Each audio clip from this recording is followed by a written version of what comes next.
Je pense que ça doit encore amener notamment le département, le gouvernement à prendre conscience, notamment de problèmes de logement, et en même temps les départements ministériels, on l'a vu, pour cause de non-paiement, n'est-ce pas?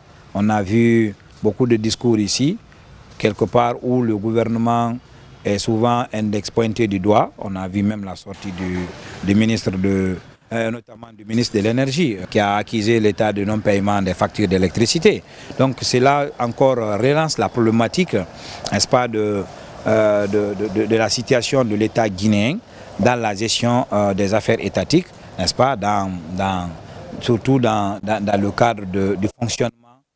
Peut-être, si je me permets de dire, c'est un peu honteux que cela arrive, n'est-ce pas?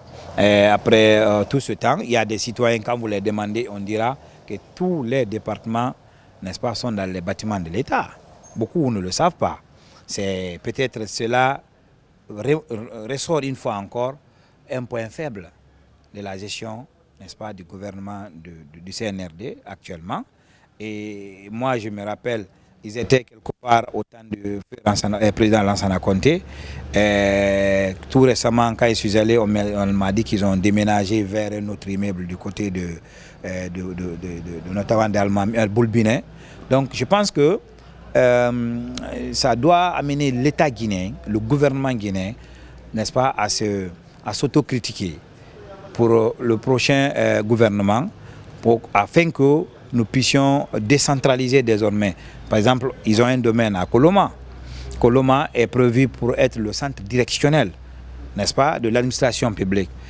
C'est le moment, n'est-ce pas, de choisir un site et de construire le département ministériel pour vraiment que cela encore puisse aider l'État à sortir de cette dépendance, n'est-ce pas, des particuliers.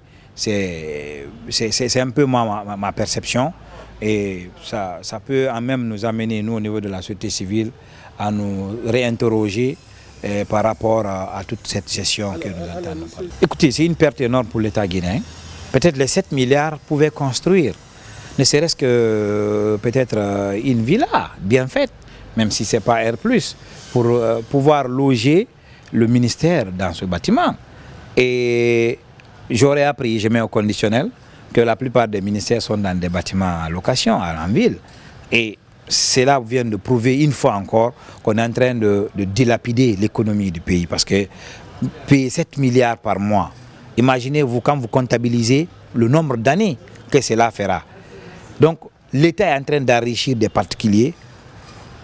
Cependant, il pourrait utiliser ce même montant pour pouvoir construire, n'est-ce pas, des immeubles.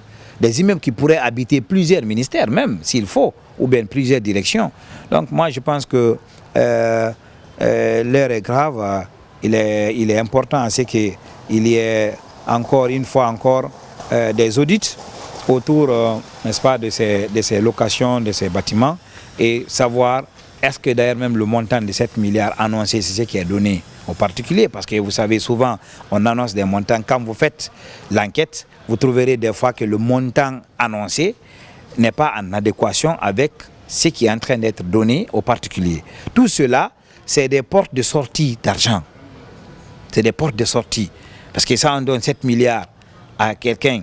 Il est ministre, peut-être il a négocié lui-même la location. Tout ça, c'est possible parce qu'il y a des contrats de gré en Guinée. Jusqu'à présent, ça continue. C'est pourquoi chaque gouvernement qui passe, les audits viennent. Si on n'audite pas, on voit en tout cas un handicap de chaque gouvernement par rapport à la gestion économique de notre pays.